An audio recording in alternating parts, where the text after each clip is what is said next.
को, तो कामदेव को जैसे ही देखा भगवान शंकर की जो तीसरी जो आंख थी वो खुल गई, और जैसे ही आंख खुली शंकर भगवान की, क्या हुआ?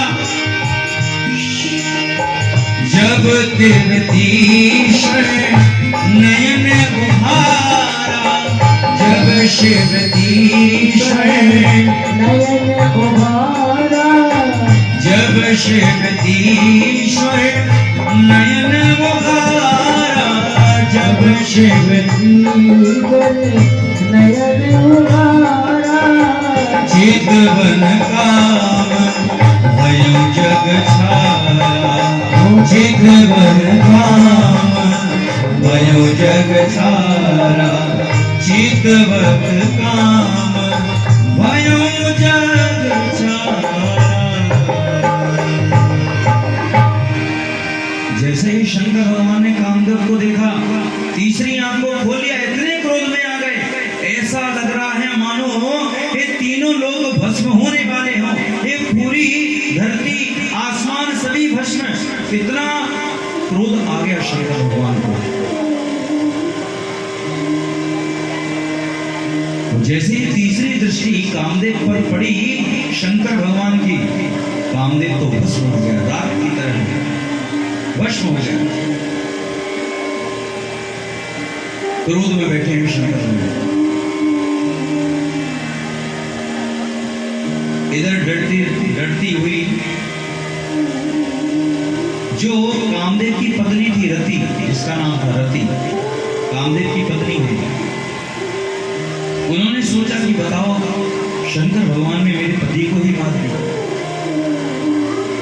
डरती हुई हाथ जोड़कर शंकर भगवान के पास में पहुंची, हे प्रभु मुझे माफ कीजिए, पति की गलती की मैं आपसे क्षमा मांगती हूँ। वो नहीं जानता था आपके क्रोध को, लेकिन प्रभु आपने तो मेरे पति को भस्म कर दिया, अब मैं कहाँ रहूं? क्योंकि पति के बिना तो जो स्त्री होती है उसका कोई घर ही नहीं होता है। अब प्रभु मैं कहाँ जाऊं, कैसे रहूं, क्या करूं प्रभु? जैसे ही रति ने प्रार्थना की, भगवान का जो क्रोध था वो शांत हो गया, और हमारे प्रभु तो, हमारे भोलेनाथ तो इतने भोले हैं, इतने भोले हैं, भोले हैं। ये को मत पड़ा है और कम कर देते उसको। प्रभु तो इतने भोले हैं कि उनको दया आ गई रति, और रति से कहने लगे, देखो मैंने तुम्हारे पति को भस्म जरूर कर दिया है, लेकिन मैं तुम्हें एक आशीर्वाद देता हूँ, एक वचन देता हूँ कि तुम्हें फिर से अपने पति की प्राप्ति होगी। तो रति ने पूछा, कैसे होगी प्रभु? तब शंकर भगवान कहने लगे कि रति, जब जब जदुवंश कृष्ण अवतार, जब द्वापर में हमारे प्रभु यदुवंश में अवतार लेकर आएंगे कन्हैया का, तो जब उनकी सबसे पहली जो शादी होगी रुक्मिणी के साथ, जब यदुवंश कृष्ण अवतारा, होए हरण महामही भारा, कृष्ण तनय हुए है पति तोरा, वचन अन्यथा हो नमो।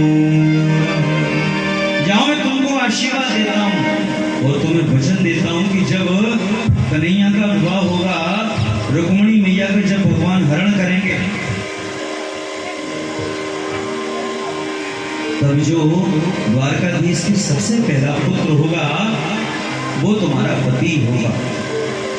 तुम एक काम करो, द्वापर का इंतजार करो, जब द्वापर आएगा तो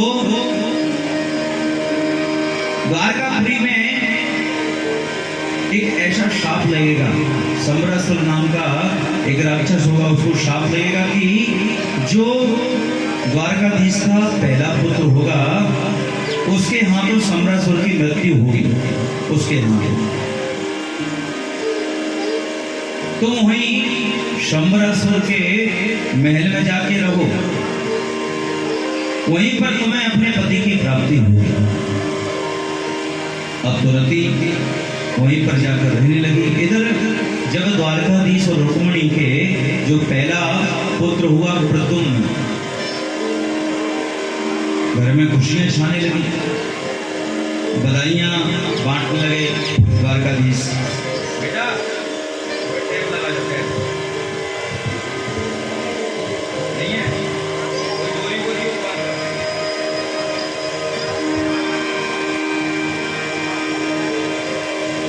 इधर जैसे ही खुशियां मनाई जाने लगी, लेकिन द्वारकापुरी को नजर लग गई। और क्या हुआ वो मैंने बताया ना आपको कि जो सम्रासुर को शाप लगा हुआ था, जो द्वारकाधीश का पहला पुत्र होगा वो तुम्हारा काल होगा। सम्रासुर ने सोचा कि द्वारकाधीश को पुत्र की प्राप्ति हो गई है, तो अभी छोटा है, अगर अभी हम इसको मार देंगे ना, हरण करके ले आएंगे, चुरा कर लाएंगे, अभी इसको मार देंगे तो बड़ा नहीं हो पाएगा और छोटे में आराम से मर जाएगा।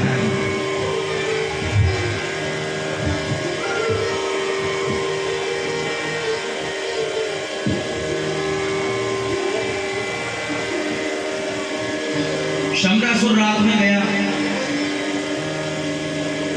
प्रद्युम्न सो रहे थे आराम से बालक के रूप में, पलने के साथ से में ही उठा लाया और उसने सोचा कि इसका गला मसल कर मार डालो, छोटे बच्चे को। लेकिन जैसे ही नारायण को पता पड़ा, नारायण ने आदेश दिया नारद भगवान को, तुम जाओ।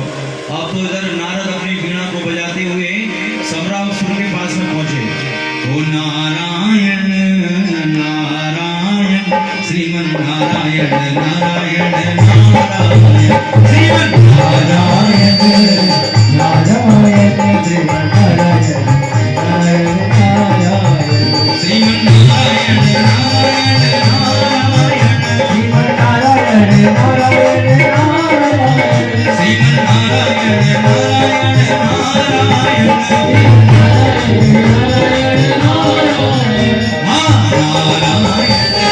नारायण श्रीमन नारायण नारायण नारायण श्रीमन नारायण नारायण नारायण करते हुए जैसे ही नारद जी सम्रासुर के पास में पहुंचे, सम्रासुर ने प्रणाम किया। नारद ने पूछा कि ये तुम क्या कर रहे हो, छोटा वाला कौन है? अरे नारद जी आपको पता नहीं है, मुझे ऐसा शाप लगा था कि जो कन्हैया का द्वारकाधीश का जो पहला पुत्र होगा वो मेरा काल होगा, तो मैं इसको चुरा लाया और इसको मारने जा रहा हूं। नारद ने कहा कि बताओ, तुम बाल हत्या करके और अपना पाप बढ़ाना चाहते हो? अरे छोटा सा बालक है, निर्जीव बालक है, कुछ बोल नहीं सकता, गोदी का बालक है, तो तुम इसको मारना चाहते हो? कैसे शक्तिशाली हो? एक काम करो, अगर तुम इस पाप से बचना चाहते हो तो सामने देखो इतना बड़ा समुद्र पड़ा हुआ है, एक काम करो, पलने के साथ में ही समुद्र में फेंक दो उस बालक को, अपने आप मर जाएगा, डूब जाएगा। तुम क्यों अपने हाथों बाल हत्या लेते हो? सम्रासुर को समझ में आई, ठीक है नारद जी आपका आदेश। उसने वहीं से बालक को समुद्र में पटक दिया। इधर जैसे ही समुद्र में पटका और वो नारद जी तो अंतर्ध्यान हो गए और सम्रासुर अपने देश चला गया। इधर क्या होता है कि जब बालक जैसे ही समुद्र के अंदर जाने लगा, एक मछली ने देखा कि कोई खाने की वस्तु चीज है, तो बड़ी मछली ने अपने मुंह से पेट में निकल दिया। ऐसा लगा अबू सुफियान की बस्ती में मछली बड़ी थी। इधर क्या होता है कि सुबह के समय एक मछुआरा आता है और वो मछुआरा अपनी बंसी को डालता है। जैसे ही बंसी को डाला उसने तो वो ही मछली फंस जाती है और निकालता है तो कोई मछली जिसके पेट में वो है प्रदुम जी।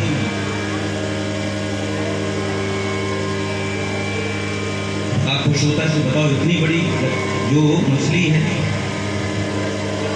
इसके तो बहुत पैसे मिल जाएंगे, पूरे बाजार में फिरा बेचने के लिए।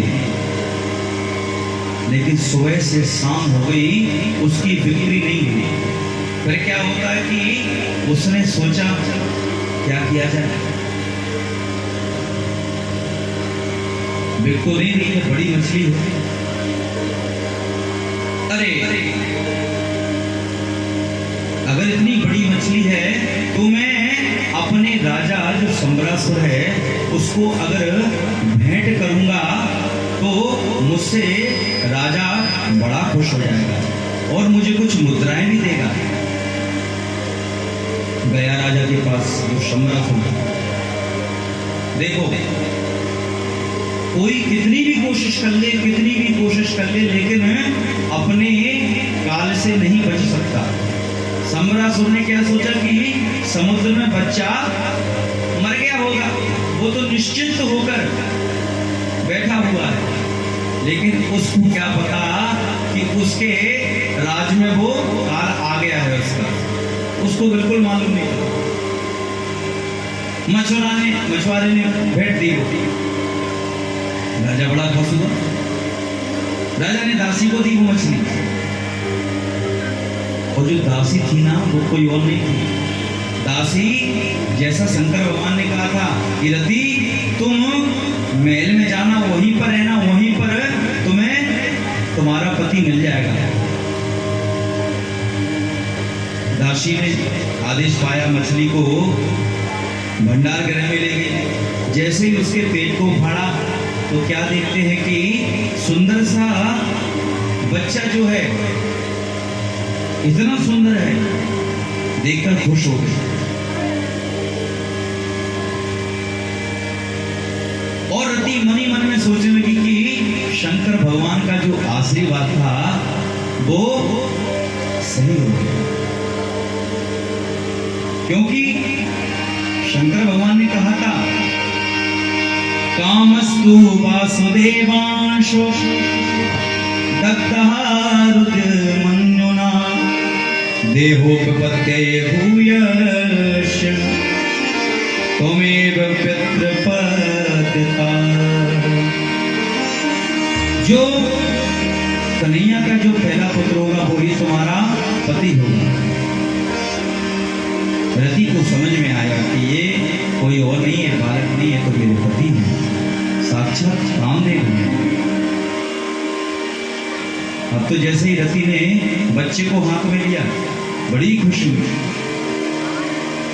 और बच्चे की सेवा करने लगी। और देखो रति की इतनी कृपा हुई, इतनी कृपा हुई कि उसने उस बच्चे को सेवा करके जल्दी बड़ा कर दिया। अपनी शक्ति से बिल्कुल अपने बराबर बच्चे को कर दिया, बड़ा हो गया बच्चा, बड़ी सेवा करने लगी।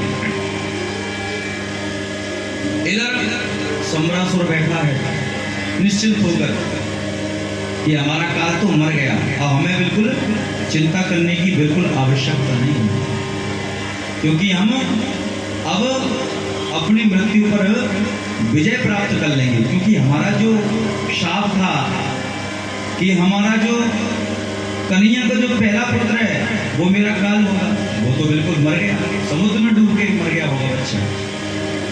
निश्चिंत होकर राजगद्दी पर बैठा है। ये हम भी सोच लें कि हम कितनी भी कोशिश कर लें, लेकिन हमारी मृत्यु टल नहीं सकती। हाँ, कितनी भी कोशिश कर लें, जब काल को आना है तो पता भी नहीं पड़ता। आदमी खड़ा हो, खड़े में गिर जाता है और समाप्त हो जाता है। मृत्यु जब जब आती है, काल आता है। जब भगवान की कृपा नहीं हुई तब तक हमारा कोई बाल भी बांका नहीं कर सकता।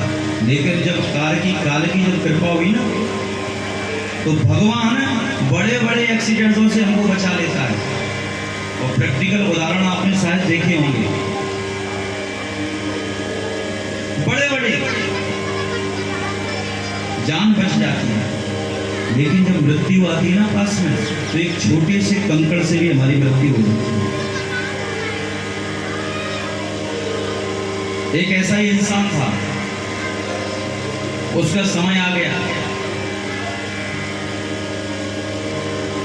द्वार पर जो यमराज था वो लेने आ गया।